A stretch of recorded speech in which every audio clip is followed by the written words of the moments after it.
नमस्कार दोस्तों, मैं आपके लिए लेकर आया हूँ इंटरनेट की क्लास। अपन इंटरनेट का पेपर है, इंटरनेट की अपन तैयारी करेंगे दोस्तों, ठीक है? अपन देखते हैं। सबसे पहले इंटरनेट के जनक किसे कहते हैं? बिंट सर्फ को कहा जाता है दोस्तों। किसे? बिंट सर्फ, ठीक है? एप्लीकेशन ऑफ इंटरनेट, इंटरनेट का एप्लीकेशन का यूज़ क्या है? आजकल अनेक प्रकार के उपयोग में लाया जा रहा है जो निम्न प्रकार है। सबसे पहला आता है इंटरनेट का यूज़ कहाँ-कहाँ पर है?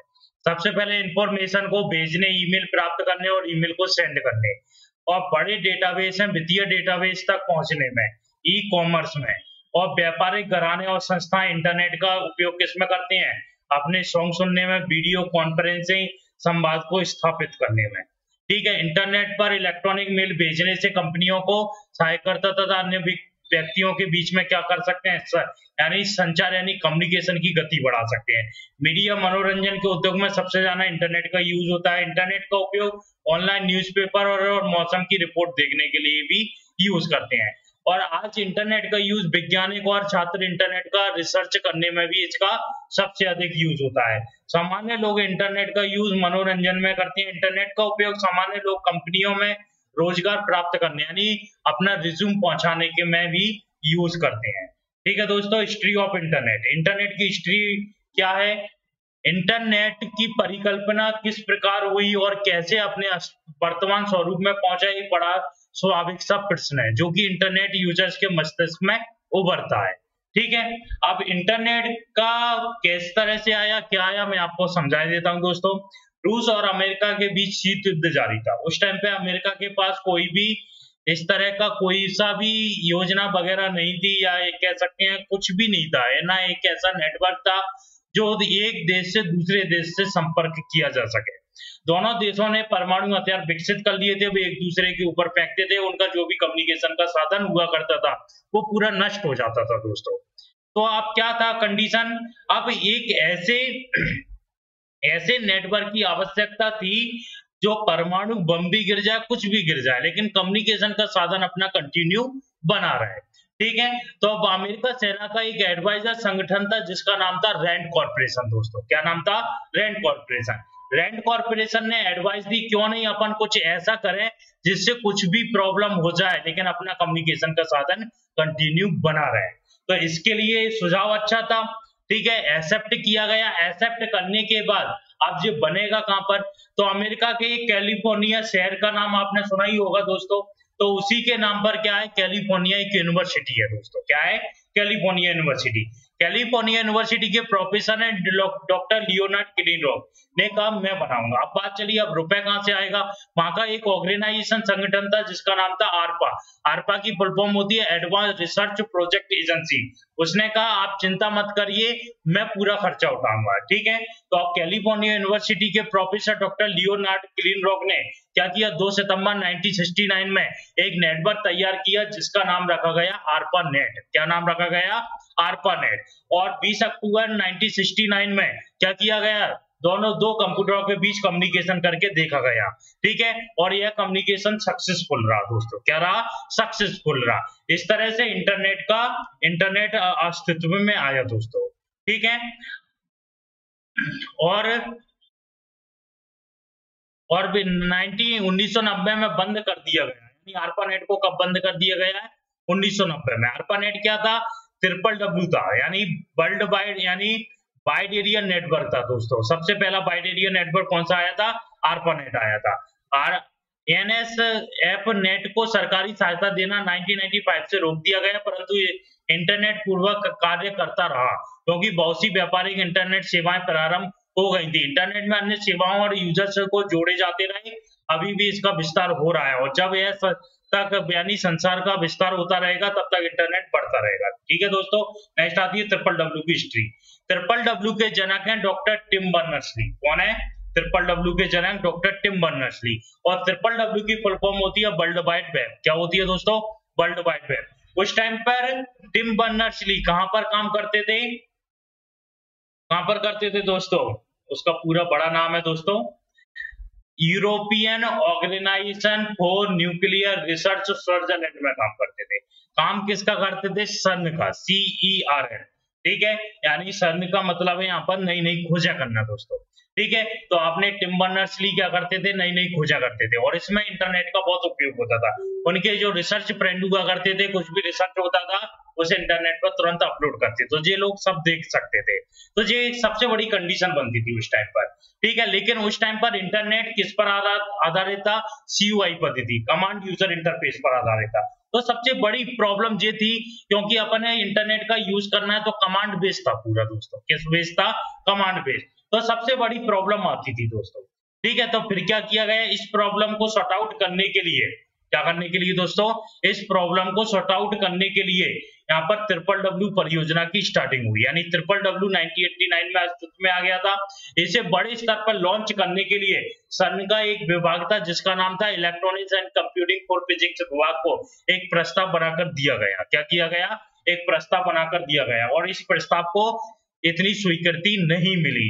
ठीक है, तो टिम बर्नर्स जी के एक फ्रेंड थे जिनका नाम था रॉबर्ट कैलियो। रॉबर्ट कैलियो ने से विचार विमर्श किया, विचार विमर्श करने के बाद रॉबर्ट कैलियो ने कुछ इसमें चेंजेस करवाए। चेंजेस करने के बाद फिर से ये प्रस्ताव दिया गया तो वो स्वीकृत कर दिया गया, जिससे WWW की स्टार्टिंग हुई दोस्तों। क्या हुई, WWW की स्टार्टिंग हुई।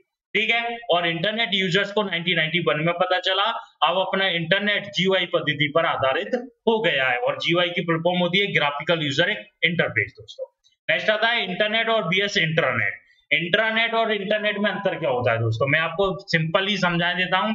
ठीक है, इंटरनेट तीनों नेटवर्क पर आधारित है। कौन कौन से, लैन, WAN और इंट्रानेट लोकल एरिया नेटवर्क पर आधारित है। अब इंटरनेट में एक कॉमन प्रोटोकॉल का यूज करते हैं जो प्रत्येक टाइप के नेटवर्क पर वर्क कर सके।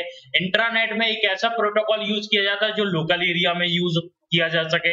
इंटरनेट में अपन क्या कर सकते हैं, इंफॉर्मेशन को सार्वजनिक न्यूज ग्रुप बनाया जा सकता है, लेकिन इंट्रानेट में किसी भी इंफॉर्मेशन को निजी न्यूज ग्रुप बनाया जाता है।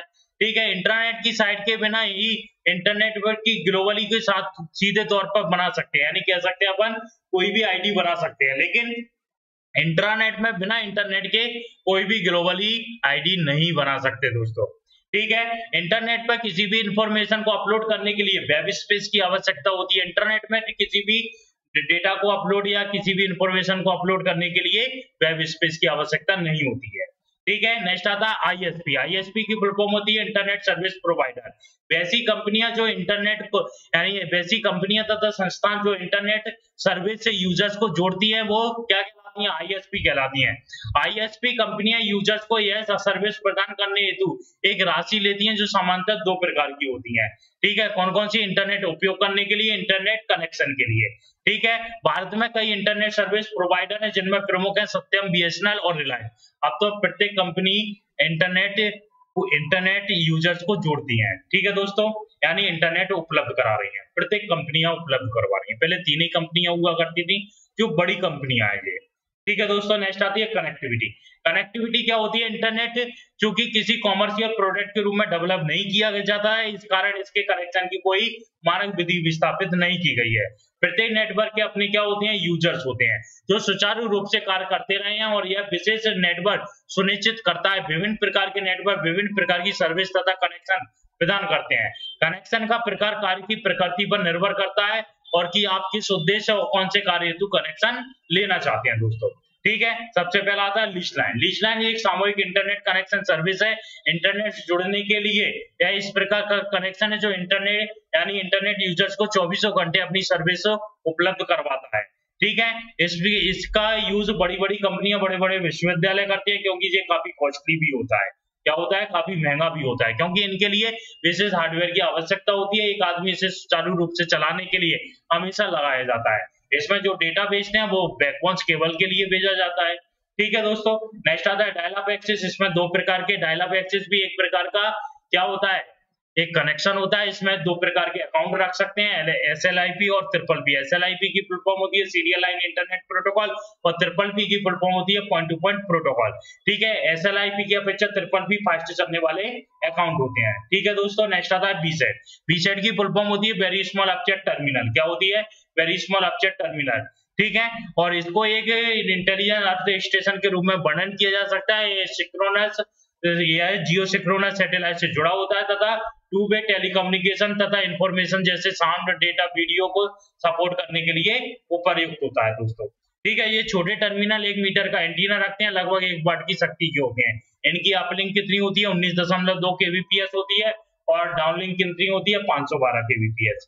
ठीक है दोस्तों, और सैटेलाइट से कोई भी डेटा मंगाने के लिए अपन इसका वीसैट का यूज करते हैं। जो डायग्राम भी आएगा इसका। नेक्स्ट आता है यूआरएल। यूआरएल की फुल फॉर्म होती है यूनिफॉर्म रिसोर्स लोकेटर। क्या होती है? Uniform resource locator. इसकी एक और फुल फॉर्म होती है यूनिवर्सल रिसोर्स लोकेटर दोस्तों। ठीक है, और ये क्या होता है? किसी भी साइट का कंप्लीट एड्रेस क्या कहलाता है? यूआरएल कहलाता है दोस्तों। जैसे अपना http://www.google.com, ये क्या है? यूआरएल है दोस्तों। नेक्स्ट आता है पोर्टल्स। पोर्टल्स क्या होता है? पोर्टल से तात्पर्य इलेक्ट्रॉनिक पोर्टल, वैसा वेबसाइट जो हमें सामान खरीद बिक्री से संबंधित यानी जानकारी यानी इंफॉर्मेशन उपलब्ध करवाता है। कहने का मतलब ये है जो कंप्यूटर इंटरनेट से जुड़ा होता है उसे पोर्टेबल कंप्यूटर कहते हैं। जो अपन ईमेल करने, चैट करने यानी सारी सुविधाएं अपन देता है, इंटरनेट के चलाने की जो सुविधा मिलती है उन्हें अपन ई पोर्टल कहते हैं। क्या कहते हैं? ई पोर्टल। नेक्स्ट आता है कॉन्सेप्ट ईमेल। ईमेल एक ऐसा सिस्टम है जिसमें एक कंप्यूटर यूजर्स किसी अन्य कंप्यूटर के यानी इंफॉर्मेशन तथा मैसेज को आदान प्रदान कर सकता है, उसे अपन क्या कहते हैं? ईमेल कहते हैं। ईमेल का यूज करने के लिए विभिन्न सॉफ्टवेयर का यूज में लाए जाते हैं। ईमेल करने के लिए आवश्यक नहीं है कि ईमेल भेजने और प्राप्त करने वाला कंप्यूटर यानी समान कंप्यूटर हो। यदि हम किसी भी ऑफिस में काम कर रहे हैं, ऑफिस के किसी भी अन्य व्यक्ति को ईमेल भेजकर भी मैसेज भेज सकते हैं दोस्तों। ठीक है, ईमेल क्या है? ईमेल की से स्ट्रक्चर को विस्तार पूर्वक, ठीक है, जैसे ईमेल में अपन क्या पहुंचा सकते हैं? आवाज भी पहुंचा सकते हैं, वीडियो, ग्राफिक्स भी, सब चीजें अपन क्या कर सकते हैं? सेंड कर सकते हैं। किसके द्वारा? ईमेल के द्वारा दोस्तों। ठीक है, ईमेल सर्विस को सब्सक्राइब करके हॉटमेल है, रेडिमेल है, ठीक है, जीमेल है, जी बहुत सारी साइटें चलती हैं जिनके द्वारा अपन कर सकते हैं। इंटरनेट पर स्वयं ईमेल सर्वर को अपन क्या कर सकते हैं? इंस्टॉल भी कर सकते हैं। ठीक है, और JASCIEE टेस्ट फॉर्मेट में बना होता है। ठीक है, और इसकी फुल फॉर्म क्या होती है? American standard code information interchange होती है। ठीक है, जिसके रूप में अपन इसे क्या कर सकते हैं? रन कर सकते हैं। इसमें कौन कौन सी चीजें रहती है? सबसे पहले ईमेल एड्रेस लिखना होता है, हेडर लिखना होता है, बॉडी लिखना होता है, अटैचमेंट और सिग्नेचर। ठीक है, ये सब देना होते हैं। ठीक है, इसमें ईमेल एड्रेस क्या होता है? जिसके लिए अपन भेज रहे हैं उसका ईमेल एड्रेस होना चाहिए। ठीक है, मेल सर्वर, कंप्यूटर डोमेन नाम जिसका हमारा ईमेल अकाउंट है, हमारी पर्सनल आइडेंटिटी, ठीक है, जिसमें 200 व्यक्तियों की आईएसपी तथा ऑर्गेनाइजेशन ईमेल अकाउंट, 200 यूजर्स एक ही डोमेन नेम का यूज तथा शेयर भी कर सकते हैं। और इसमें आप देख रहे हैं जी ईमेल आईडी होती है। इसमें जी क्या है? यूजर नेम आपको दिखाई दे रहा है, @ का सिंबल यूज होता है। सीपी का एक साइट का यानी डोमेन नेम है। .com क्या है? डोमेन नेम का एक्सटेंशन नेम है दोस्तों। ठीक है, हेडर में अपन क्या दे सकते हैं? कोई भी हेडिंग से डाल सकते हैं। ठीक है, मैसेज की तारीख वगैरह ये सब अपन दे सकते हैं दोस्तों। ठीक है, बॉडी में कोई भी अपन डेटा लिखकर अपन भेज सकते हैं। ठीक है, अटैचमेंट में अपन वीडियो, ठीक है, डॉक्यूमेंट, वर्ड प्रोसेसिंग, स्प्रेडशीट, किसी भी प्रकार की लिंक करके या अटैच करके अपन एक यूजर से दूसरे यूजर पर भेज सकते हैं। सिग्नेचर अपन ये सिग्नेचर करके भी भेज सकते हैं।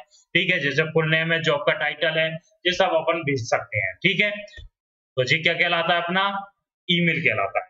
ठीक है दोस्तों, अब अपन क्या देखेंगे? ईमेल प्रोटोकॉल कौन कौन से होते हैं दोस्तों। ईमेल प्रोटोकॉल में सबसे पहला दिखा रहा है एसएमटीपी। एसएमटीपी की फुल फॉर्म होती है सिंपल मेल ट्रांसफर प्रोटोकॉल। क्या होती है? Simple mail transfer protocol. इसका यूज किस लिए करते हैं अपन? एक कंप्यूटर से दूसरे कंप्यूटर या एक होस्ट से दूसरे होस्ट पर किसी भी प्रकार के मेल को पहुंचाने के लिए, यानी किसी भी प्रकार के नहीं, ओनली टेक्स्ट फाइलों को ट्रांसमिट करने के लिए किसका यूज करते हैं अपन? एसएमटीपी का यूज किया जाता है। किसका किया जाता है? एसएमटीपी। नेक्स्ट आता है पीओपी। पीओपी की फुल फॉर्म होती है पोस्ट ऑफिस प्रोटोकॉल। क्या होती है?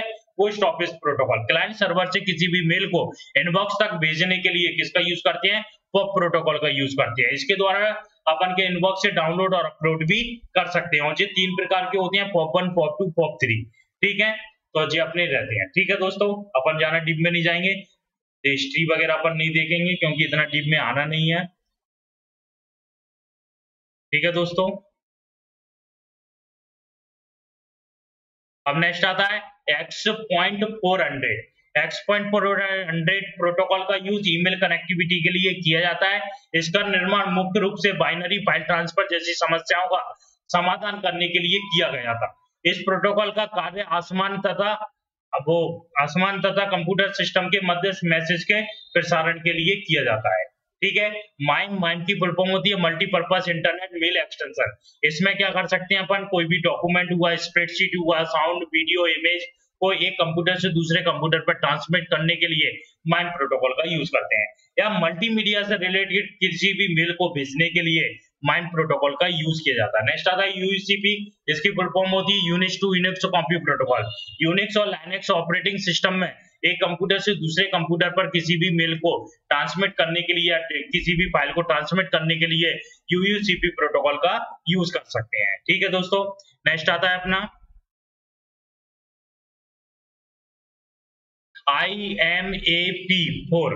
IMAP की फोर की फुल फॉर्म होती है इंटरेक्टिव मेल एक्सेस प्रोटोकॉल है। ठीक है। यह RFC 1064 में परिभाषित किया जाता है। यह प्रोडक्ट उन यूजर्स की हेल्प करने के लिए डिजाइन किया गया है जिन्हें विभिन्न प्रकार के कंप्यूटर को यूज करने की जरूरत होती है, जैसे लैपटॉप है। ठीक है। इसमें अपन किसका यूज करते हैं, IMAP4 का। ठीक है दोस्तों। Free email service. Free email service कर यानी फ्री में ईमेल करवाने वाली बहुत सारी कंपनियां हैं, बहुत सारी वेबसाइट हैं जो फ्री में ईमेल करवाती हैं। क्यों करवाती हैं? क्योंकि ये अपने आप को पॉपुलर होना चाहती हैं। आज इंटरनेट पर ईमेल सर्विस प्रदान करने वाली एक बड़ी संख्या में उपलब्ध साइटें हैं। सभी साइटें दो प्रकार की ईमेल सर्विस प्रदान करती हैं, एक निःशुल्क तथा शुल्क साइट। और निःशुल्क ईमेल सर्विस यद्यपि सुविधाओं के दृष्टिकोण से सीमित होती हैं या शुल्क ना होने के कारण अधिक लोकप्रिय है। इनमें कुछ नाम आपके सामने दिख रहे हैं, Yahoo, India Times, Rediff, Hotmail, गोपोर, सीपी, जीमेल। ठीक है। ये सब क्या है, अपने फ्री ईमेल सर्विस है। ठीक है। फ्री ईमेल सर्विस प्रदान करने का मुख्य उद्देश्य यूजर से विभिन्न इंफॉर्मेशन प्राप्त करना है। आपने देखा होगा अपन ईमेल आईडी बनाते हैं तो एक फॉर्म फिल करवाते हैं, फॉर्म में अपना नेम, मोबाइल नंबर वगैरह सब इनपुट करवाते हैं, तो जिससे क्या बन जाता है, अपना एक रिकॉर्ड बन जाता है। रिकॉर्ड बनाकर एक डेटाबेस बनाते हैं और बड़ी कंपनियों को ये बेच देते हैं, जिससे बड़ी कंपनियां क्या करती हैं, अपने प्रोडक्ट की सर्विस या अपनी यानी क्या करने के लिए, पब्लिसिटी करने के लिए इसका यूज करते हैं। ठीक है दोस्तों। नेक्स्ट आता है इंटरनेट प्रोटोकॉल। ठीक है। इंटरनेट प्रोटोकॉल क्या होते हैं, टीसीपी और IP को 5 लेयर में डिवाइड किया गया है दोस्तों। ठीक है। ये पांचों लेयर दिखाई दे रही है। ठीक है। फिजिकल लेयर है, डेटा लिंक लेयर है, नेटवर्क लेयर है, ट्रांसपोर्ट लेयर है, एप्लीकेशन लेयर है। सबसे पहले फिजिकल लेयर। फिजिकल लेयर वो लेयर होती है जिसमें फिजिकल डिवाइसों को कनेक्ट करते हैं। ठीक है। वो 3 डिवाइस होते हैं, रूटर्स, ब्रिज, गेटवे। ठीक है। नेक्स्ट आता है रूटर्स। रूट वाइज कंप्यूटर को कनेक्ट करने के लिए रूटर्स का यूज करते हैं। ब्रिज जटिल नेटवर्कों को आपस में जोड़ने के लिए ब्रिज का यूज करते हैं। गेटवे का यूज दो अलग अलग ऑपरेटिंग सिस्टम वाले सिस्टम को कनेक्ट करने के लिए किसका यूज करते हैं, गेटवे का यूज करते हैं, जैसे यूनिक्स और डॉस।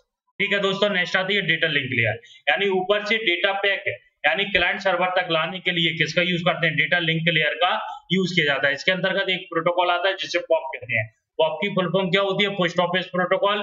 ठीक है। क्लाइंट सर्वर से किसी भी मेल को इनबॉक्स तक ले जाने के लिए किसका यूज करते हैं, पॉप प्रोटोकॉल का यूज करते हैं। नेक्स्ट आता है नेटवर्क लेयर। नेटवर्क लेयर में क्या होता है, अपने नेटवर्क को कनेक्ट करने के लिए, कहां पर, क्लाइंट सर्वर पर कनेक्ट करने के लिए किसका यूज करते हैं, नेटवर्क लेयर का यूज करते हैं। इसके अंतर्गत 3 प्रोटोकॉल आते हैं, वो कौन कौन से होते हैं, सबसे पहला आता है अपना कौन सा, ICMP। ICMP की फुल फॉर्म होती है इंटरनेट कंट्रोल मैसेज प्रोटोकॉल। ठीक है। इसमें क्या होता है, ICMP में, ठीक है, अपन गेटवे और गेटवे का यूज करते हैं तो उसमें एरर इन्फॉर्मेशन आने की संभावना रहती है, उसे कंट्रोल करने के लिए इसका यूज करते हैं। नेक्स्ट आता है ARP, यानी किसी भी IP एड्रेस को हार्डवेयर एड्रेस में कन्वर्ट करने के लिए किसका यूज करते हैं, ARP का। नेक्स्ट आता है RARP।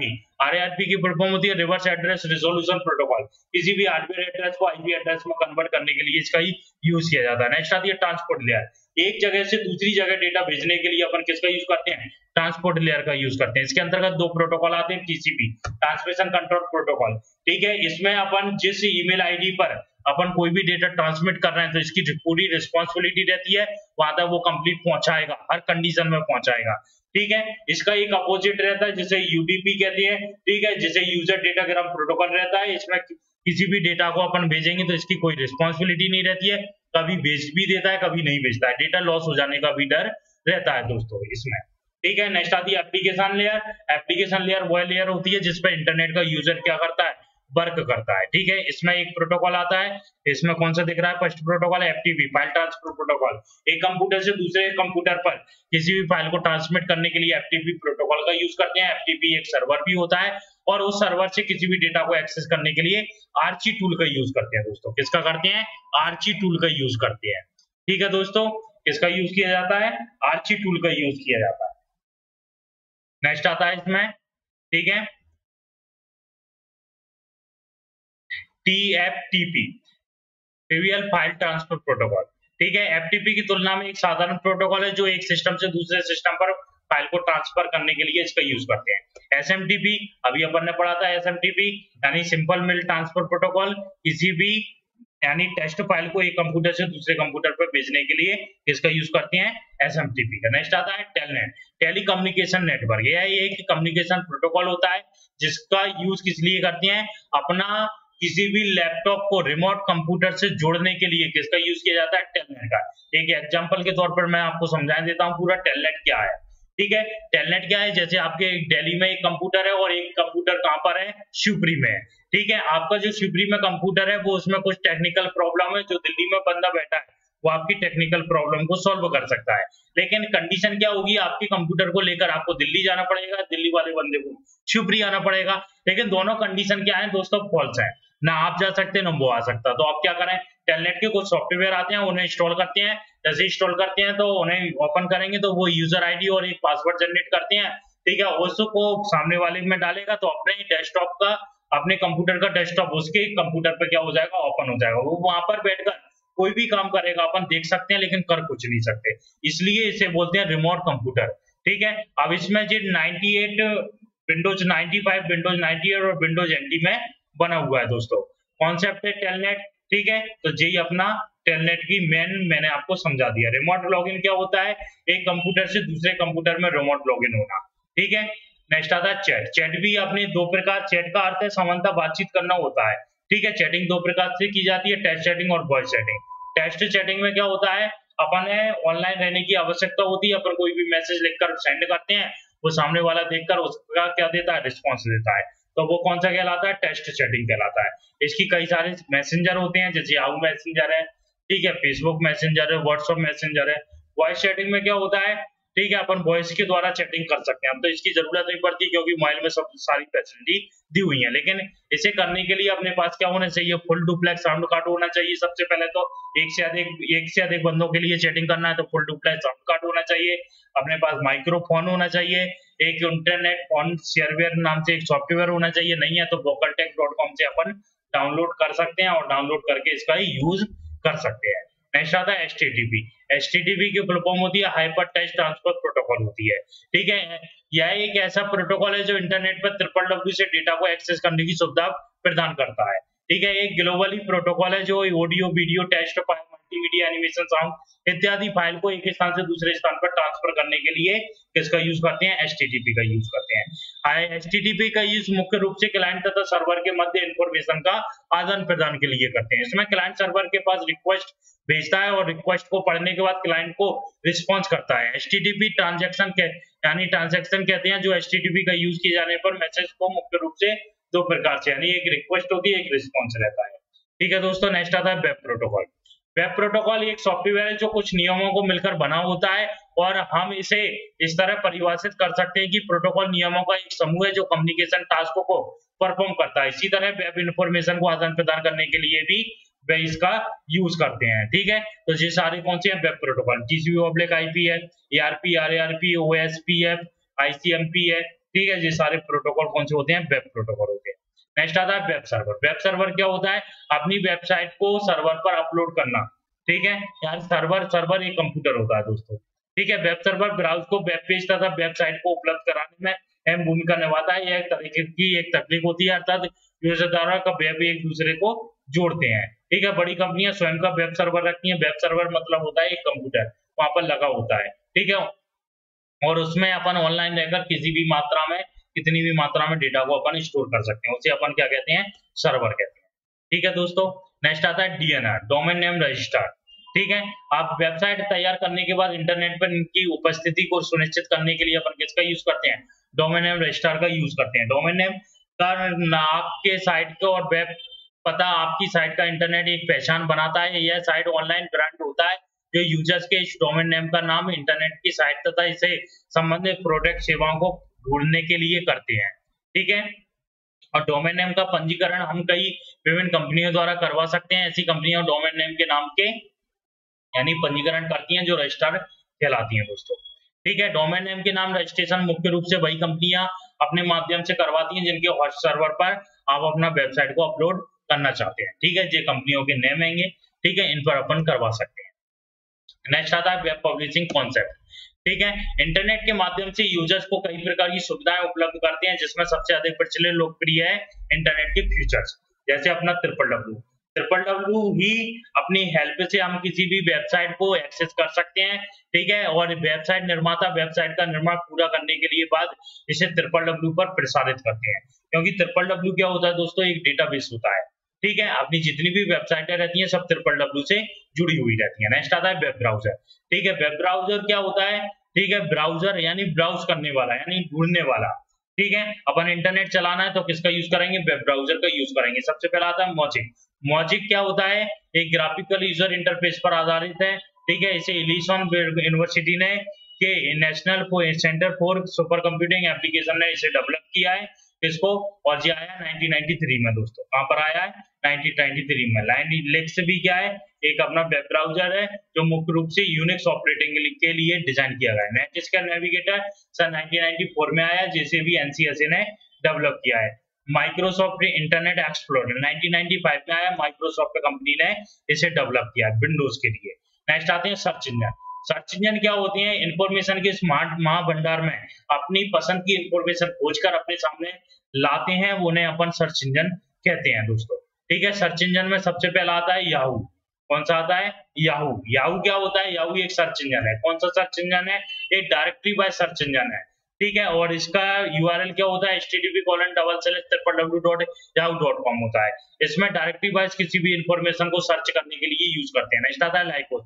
लाइकोस एक विशाल सर्च इंजन है, इसके अंदर लाखों की संख्या में डेटाबेस स्टोर रहते हैं, साथ ही ये बाकी के समूह यानी वाक्यांश या प्रश्न के आधार पर भी रिजल्ट दे सकता है। नेक्स्ट आता है एक्साइट। एक्साइट में क्या होता है? अपने स्पोर्ट्स से रिलेटेड किसी भी इंफॉर्मेशन को सर्च करने के लिए किसका यूज करते हैं? एक्साइट का। नेक्स्ट आता है हॉटबॉट।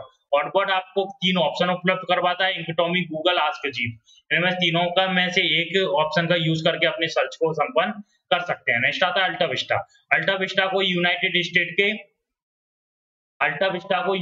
स्टेट के डिजिटल इलेक्ट्रॉनिक कॉर्पोरेशन ने डेवलप किया है, किसी भी कंट्री वाइज रिजल्ट को ढूंढने के लिए अपन इसका यूज करते हैं। नेक्स्ट आता है डॉगपाइल। डॉगपाइल क्या होता है? डॉगपाइल एक सरल सर्च इंजन है, इसमें कई सबसे अच्छे सर्च इंजनों को समाहित किया गया है। नेक्स्ट आता है गूगल। गूगल भी क्या होता है? एक अच्छा सर्च इंजन है जिसमें अपन किसी भी पेज रैंक के आधार पर रिजल्ट ट्रांसलेट समान वेब पेजेस को ढूंढना शामिल होता है। किसमें? नेक्स्ट आता है मामा। मामा को मेटा सर्च इंजन कहते हैं, सभी सर्च इंजनों की माँ कौन सा कहलाता है? मामा कहलाता है। मामा का http://www.mama.com। ठीक है दोस्तों। नेक्स्ट आता है searching information on Wikipedia. Wikipedia एक शक्तिशाली सर्च इंजन का यूज करता है, और जिसमें अपने प्रत्येक पेज पर एक सर्च बॉक्स है, और सर्च सटीक मिलान होने पर सीधा नाम पेज पर नेविगेट करता है। ठीक है, तो उसे विकिपीडिया कहते हैं अपन दोस्तों। ठीक है, नेक्स्ट आता है न्यूज़पेपर। न्यूज़पेपर अपन ऑनलाइन पढ़ना है तो किसका यूज करेंगे? न्यूज़पेपर का। ट्रिपल डब्ल्यू पर इलेक्ट्रॉनिक डॉक्यूमेंट के रूप में अपलोड किया जाता है, जिससे पाठक अपने इंटरनेट के माध्यम से कहीं से भी किसी से भी पढ़ सकते हैं। इंटरनेट माध्यम से न्यूज पढ़ने के लिए व्यवस्था को हम ऑनलाइन न्यूज़पेपर कहते हैं दोस्तों। ठीक है, प्रोसेस क्या होती है? पहले इसे सब्सक्राइब करना पड़ता है, सब्सक्राइब करके इसे ओपन करेंगे। ठीक है, और अपन इसे पढ़ सकते हैं आसानी से। ठीक है दोस्तों। नेक्स्ट आता है सब्सक्राइब ऑनलाइन न्यूज़पेपर। अपन सब्सक्राइब भी कर सकते हैं। ठीक है, बहुत सारी साइटें रहती हैं जैसे जो आपके सामने दिखाई दे रहे हैं। ठीक है, इनसे अपन न्यूज़पेपर पढ़ सकते हैं। ठीक है, तो जिस द हिंदू का जो दिया हुआ है एक ट्रायल अवधि तक अपन पढ़ सकते हैं, बाद में इसे एक्सेस करने के लिए रुपए भी देना पड़ेंगे। ठीक है, ऑनलाइन न्यूज़पेपर निःशुल्क ट्रायल अवधि खत्म होने के बाद इसे रजिस्टर करना पड़ता है दोस्तों। ठीक है, नेक्स्ट आता है गूगल इनपुट टूल्स। अब गूगल में कई सारे इनपुट टूल्स होते हैं जिनका यूज करके अपन किसी भी भाषा में अपने टेक्स्ट वगैरह कीबोर्ड के माध्यम से टाइप भी कर सकते हैं, और अपन एडिटिंग भी कर सकते हैं। ठीक है, और वर्चुअल कीबोर्ड का भी यूज कर सकते हैं दोस्तों। ठीक है, किसी भी लैंग्वेज में अपन टाइप भी कर सकते हैं। नेक्स्ट आता है वर्किंग ऑफ गूगल मैप। ठीक है, गूगल मैप आजकल सबसे व्यापक रूप से उपयोग किया जाने वाली सर्विस में से एक है। यह अविश्वसनीय रूप से बहुमुखी टूल है जो त्वरित सेवा प्रदान करता है, और इससे ऐप को उपयोग करना भी आसान है। जैसे ड्राइवर्स हुए, वर्कर हुए, सार्वजनिक परिवहन हुए, इनका जी क्या करते हैं? यूज करते हैं। गूगल मैप ने जीवन को बहुत आसान बना दिया है। अब इसके लिए बिना जीवन की कल्पना करना मुश्किल होता है दोस्तों। ठीक है, जीपीएस चालू करने के बाद अपन देख सकते हैं इसे। ठीक है, ड्राइविंग, परिवहन, चलना, सवारी सेवाएं, साइकिलिंग, ये सब चीजें अपन इसमें यूज कर सकते हैं। गूगल एप्स के साथ कार्य करना। ठीक है, वेब एप्स के रूप में वास्तव में गूगल सेवाएं हैं, जैसे आपके काम, यहाँ तक कि आपकी स्कूली शिक्षा विश्वविद्यालय के अध्ययन के लिए उपयोग की जा सकती हैं। ठीक है, कई गूगल एप्स आपके जीवन को अधिक कुशल बनाने के लिए भी उपयोगी और सुझाव प्रदान करते हैं। इसे आपके मोबाइल डिवाइस, कंप्यूटर दोनों से जोड़ा जा सकता है। ठीक है दोस्तों, नेक्स्ट आता है गूगल ऐप का वर्णन निम्नानुसार करें। Google web search. ठीक है, गूगल सर्च जिसे गूगल वेब सर्च भी कहा जाता है, गूगल द्वारा डेवलप एक वेब सर्च इंजन है। यह सभी प्लेटफॉर्म पर www पर सबसे अधिक उपयोग किया जाने वाला सर्च इंजन है। प्रत्येक दिन 5.4 बिलियन से अधिक सर्च के साथ गूगल को अपन इंजन जून 2019 और 92.62% मार्केट में हिस्सेदारी के साथ सबसे लोकप्रिय सर्च इंजन है दोस्तों। ठीक है, नेक्स्ट आता है यूट्यूब। यूट्यूब क्या होता है? यूट्यूब भी एक American online video sharing platform है जिसका मुख्यालय सैन ब्रूनो कैलिफोर्निया में है। 3 पूर्व पेपल कंपनियों के चार्ल्स हर्ले, स्टीव चैन और जावेद करीम ने फरवरी 2005 में इस सर्विस का निर्माण किया था। ठीक है दोस्तों, गूगल ने नंबर 1 2006 में 1.65 बिलियन अमेरिकन डॉलर में साइट को खरीद लिया है। किसने खरीद लिया है दोस्तों? गूगल ने। नेक्स्ट आता है जीमेल।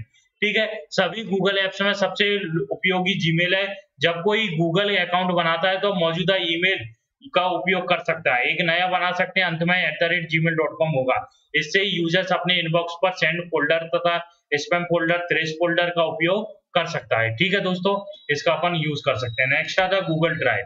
ठीक है, गूगल ड्राइव का गूगल अन्य ऐप है। ठीक है, जिसे गूगल अकाउंट से साइन अप करके यूजर्स यूज कर सकते हैं। यह क्लाइंट फाइल्स को अपलोड, डाउनलोड और स्टोर करने की सुविधा देता है दोस्तों। ठीक है, तो नेक्स्ट आता है गूगल डॉक्स। डॉक्स मतलब डॉक्यूमेंट। अपन गूगल पर गूगल डॉक्स से यूजर्स को टेक्स्ट डॉक्यूमेंट बनाते और एडिट करने और उन्हें विभिन्न फाइलों के रूप में निर्यात करने की अनुमति देता है। और आप गूगल डिस्क पर पहले से मौजूद वर्ड डॉक्यूमेंट को अपलोड कर सकते हैं तथा फाइल या उस फोल्डर तक पहुंचा कर साझा कर सकते हैं। और कई यूजर्स एक ही बार में डॉक पर काम कर सकते हैं और देख सकते हैं। ठीक है दोस्तों, वो कौन सा कहलाता है? Google dock.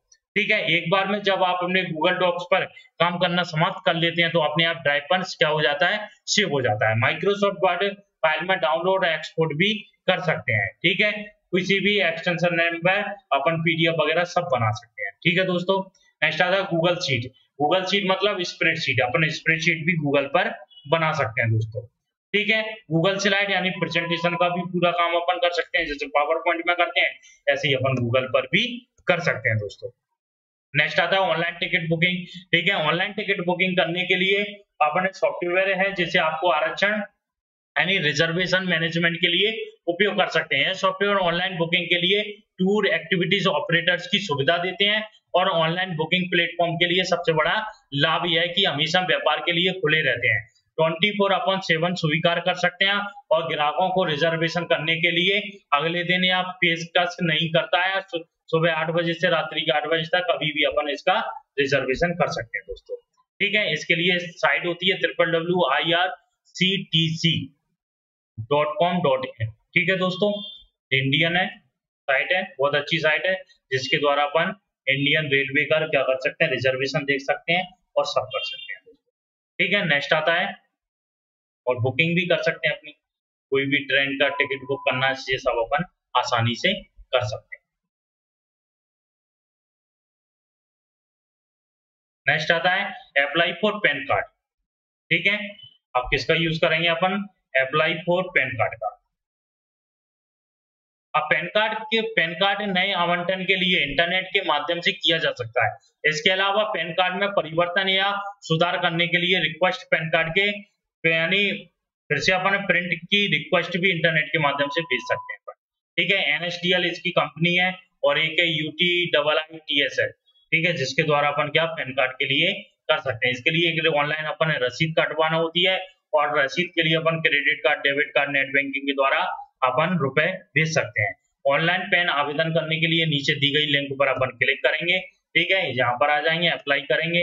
अप्लाई करने के बाद pan form 49A application citizen for India दिखाई देगा, उसमें जाकर अपन अप्लाई पर क्लिक कर देंगे। ठीक है दोस्तों, ये फॉर्म भरने के बाद अपन अप्लाई हो जाएगा। अप्लाई फॉर पासपोर्ट, जिस तरह हम पैन कार्ड यानी पैन के ऑनलाइन आवेदन करने के लिए अधिकृत वेबसाइट का उपयोग करते हैं, वैसे ही पासपोर्ट के लिए भी करते हैं।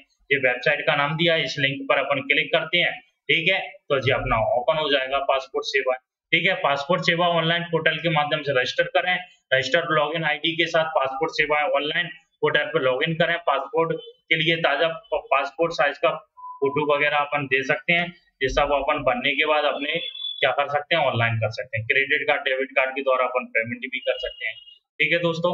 इस तरह से अपन क्या कर सकते हैं, अप्लाई फॉर आधार कार्ड, ठीक है। आधार नंबर प्राधिकरण द्वारा निर्धारित सत्यापन प्रोसेस को संतुष्ट करने के बाद भारत के निवासियों के लिए एक यूआईडी द्वारा जारी 12 अंकों की क्रम रहित नंबर है।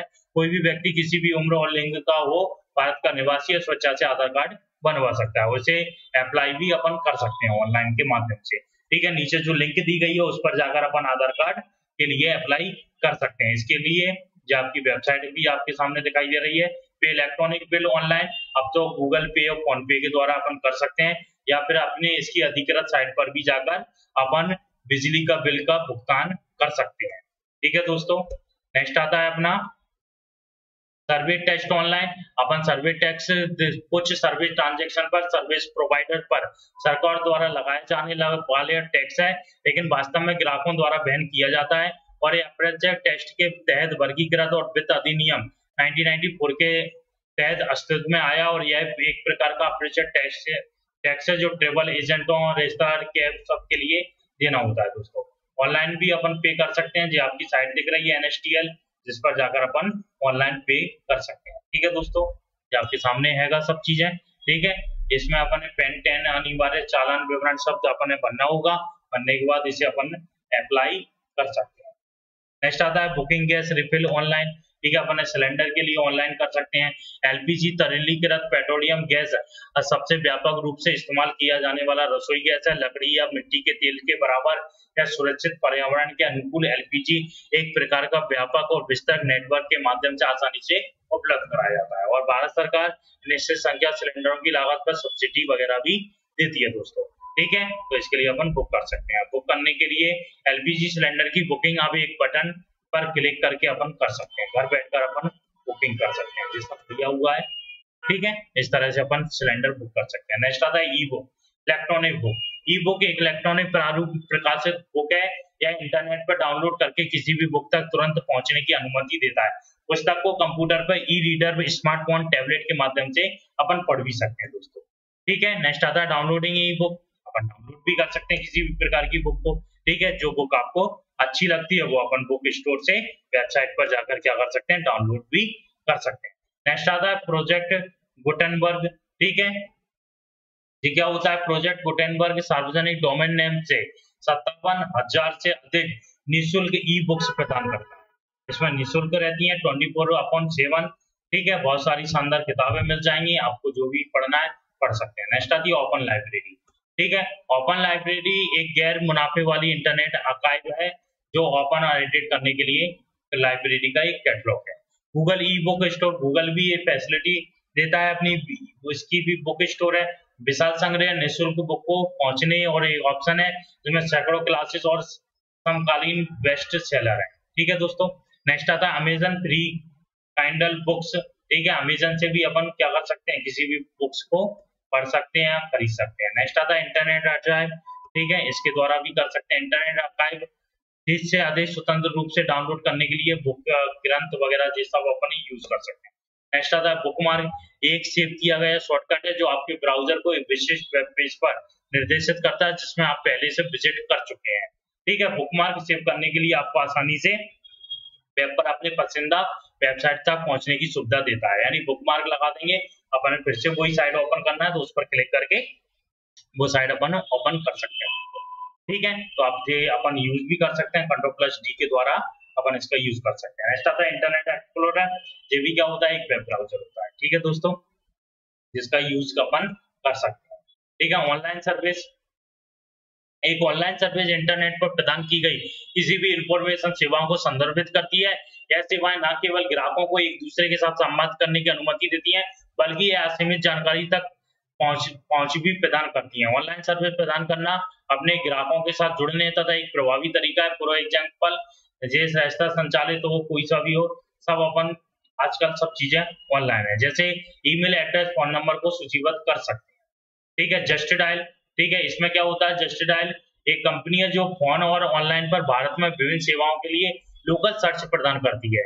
ठीक है, जिसमें 1996 में स्थापित की गई, कंपनी का मुख्यालय मुंबई में है।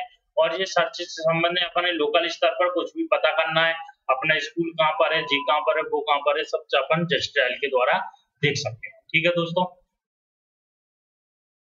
नेक्स्ट ये जस्ट डायल का दिया हुआ है सब। ठीक है, नेक्स्ट आता है क्विकर। क्विकर एक भारतीय वर्गीकृत विज्ञापन प्लेटफॉर्म है। 2008 में बर्नेचुलेट और जीवी थॉमस द्वारा स्थापित किया गया था। क्विकर का मुख्यालय बेंगलोर में स्थित है। भारत में 1000 से अधिक शहरों में मोबाइल फोन, घरेलू सामान, कारें, रियल एस्टेट, ठीक है, नौकरियां, सेवाएं, शिक्षा जैसी कैटेगरी में सूचीबद्ध है। ठीक है, तो जी क्विकर। नेक्स्ट आता है सुलेखा। सुलेखा का यूज किस लिए करते हैं? सुलेखा भारत में स्थानीय सेवा व्यवसायों के लिए एक डिजिटल प्लेटफॉर्म है, जिसमें यह 20 मिलियन यूजर्स के साथ लगभग 40 शहरों में 200 कैटेगरी में 50,000 सर्विस प्रोफेशनल के साथ कार्य करता है। सुलेखा होम, लाइफ स्टाइल पे यूजर की जरूरत के हिसाब से कस्टमाइज किया जाता है। जैसे अपन प्लम्बर की जरूरत है तो सुलेखा पे जाकर अपन यानी बुला सकते हैं उससे। ठीक है, नेक्स्ट आती है सोशल नेटवर्किंग। ठीक है जी, क्या होती है सोशल नेटवर्किंग? इंटरनेट पर आधारित सोशल मीडिया साइट का उपयोग है, जो दोस्तों, परिवार, सहकर्मियों, ग्राहकों के साथ जुड़े रहने की सुविधा प्रदान करता है। फेसबुक, ट्विटर, इंस्टाग्राम जैसी साइटों का अपने यूज में लाई जाती है। कुछ कड़ी प्रतिस्पर्धा के साथ बावजूद फेसबुक सबसे बड़ा और सबसे लोकप्रिय सोशल नेटवर्क बना हुआ है, जिसमें बहुत सारे प्लेटफॉर्म यूज है। ठीक है, तो जी आपकी सोशल नेटवर्किंग साइट है दोस्तों, आपकी बहुत सारी साइट है। बेनिफिट और सोशल नेटवर्किंग साइट, इनसे बेनिफिट क्या होता है? सोशल नेटवर्क साइट किसी के लिए भी सबसे अच्छा उपयोग करने के लिए उपकरण है। दुनिया भर में लाखों लोग सोशल मीडिया के प्लेटफॉर्म का उपयोग करते हैं अच्छे कार्य जैसे धन एकत्रित करने, सामाजिक जागरूकता, स्थानीय व्यापार को बढ़ावा देने, बहुत से अच्छे कार्यों के लिए कर सकते हैं अपन इसका यूज। ठीक है दोस्तों, नेक्स्ट आता है नेटवर्किंग बॉर्डर के बिना। ठीक है, सोशल नेटवर्किंग साइट सबसे महत्वपूर्ण उल्लेखनीय लाभों में से एक है, हर किसी की देश से जुड़ने में सक्षम बनाता है। ठीक है, इंफॉर्मेशन को पहुंचाने में भी यूज होता है ये। ठीक है, मार्केटिंग में भी यूज होता है। ठीक है, जागरूकता और सक्रियता के लिए भी अपन इसका यूज करते हैं। ठीक है, और विचारों और सहयोग को आदान प्रदान करने में भी इसका यूज किया जा सकता है। इसकी हानियां कौन कौन सी होती हैं? सबसे पहला है एडिक्शन। ठीक है, आप सोशल नेटवर्किंग साइट में जैसे फेसबुक, इंस्टाग्राम, यूट्यूब आदि के कारण विकसित किया गया बाध्यकारी व्यवहार नकारात्मक प्रभाव डालता है। जो सोशल नेटवर्किंग एक्टिव लगातार सोशल मीडिया की फीड की जांच करता है। यह घंटों और घंटों तक लोगों को प्रोफाइल की जांच करता है। ठीक है, नेक्स्ट आता है मानसिक बीमारी। इससे मानसिक बीमारी भी होती है। सोशल नेटवर्किंग साइट मानसिक स्वास्थ्य को समस्याओं को अवसाद, चिंता, अकेलेपन, जोखिम को बढ़ाती हैं। ठीक है, इसकी कमियां भी हैं दोस्तों। धोखाधड़ी, घोटाले का भी ये सबसे बड़ा प्लेटफॉर्म है। भ्रामक यानी गलत इंफॉर्मेशन देना, ये सबसे बड़ा है। ठीक है, किसी ने कुछ भी गलत इंफॉर्मेशन डाल दी, वो जंगल की आग की तरह पूरे शहर में फैल जाती है, और जिससे दंगे वगैरह होने की संभावना सबसे अधिक रहती है। ठीक है, साइबर बुलिंग। ठीक है, यह साइबर बुलिंग दो शब्दों से मिलकर बना है, जिसमें साइबर का मतलब है इंटरनेट, कंप्यूटर, मोबाइल टेक्नोलॉजी, और बुलिंग का मतलब है परेशान करना। ठीक है, तो सब जैसे धमकी देना, ठीक है, गलत एसएमएस करना, ये सब गलत है। नेक्स्ट आता है क्लाइंट सर्वर आर्किटेक्चर। ठीक है, अब इसमें क्या होता है, कॉन्सेप्ट लोकल एरिया नेटवर्क में शेयर डिवाइस की प्रोसेस पर आधारित है।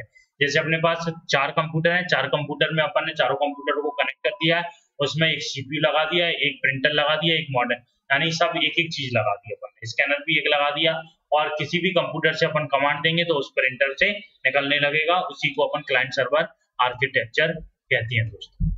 ठीक है, ये डायग्राम होता है इसका। नेक्स्ट आता है टेलनेट। टेलनेट में आपको समझा चुका हूँ, टेलीकम्युनिकेशन नेटवर्क होता है दोस्तों। ठीक है, रिमोट लॉगिन भी बता दिया मैंने आपको आगे। ठीक है, यूज भी बता दिया टेलनेट का क्या होता है एक एग्जांपल के थ्रू। एफटीपी क्या है? एफटीपी एक प्रोटोकॉल होता है जिसमें किसी भी फाइल को ट्रांसफर करने के लिए यूज करते हैं। ठीक है, एफटीपी भी बता दिया है मैंने आपको। यूजेस, ठीक है, रिमोट मशीन से जुड़ना, डाउनलोड करना, ये सब इसके यूज होते हैं दोस्तों। ठीक है, कॉन्सेप्ट ऑफ हाइपर टेक्स्ट। ठीक है, हाइपर टेक्स्ट मूलभूत रूप से साधारण टेक्स्ट की तरह ही होता है। जिसे साधारण टेक्स्ट की तरह ही पढ़ा जाता है। जैसे अपन सिंपल टेक्स्ट लिखते हैं और वो उस टेक्स्ट को ही उस वर्ड पर अपन फाइल को लिंक कर देते हैं, तो वो प्रोसेस हाइपरलिंक कहलाती है। जिस वर्ड और टेक्स्ट पर अपन लिंक कर रहे हैं उसे हाइपरटेक्स्ट कहते हैं।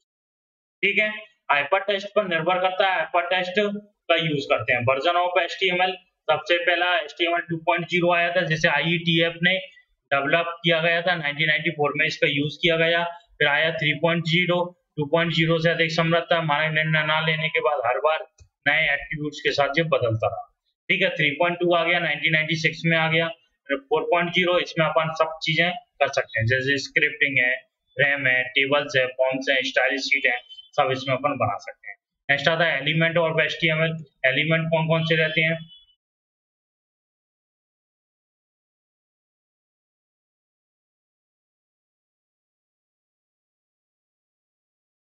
ठीक है दोस्तों, तो जी आपका क्या हो गया है, इंटरनेट हो गया है जी। तो अपना अपन कुछ आगे ही निकले आए हैं, जी आपके सिलेबस में नहीं है दोस्तों। ठीक है, ये आपके सिलेबस में नहीं है।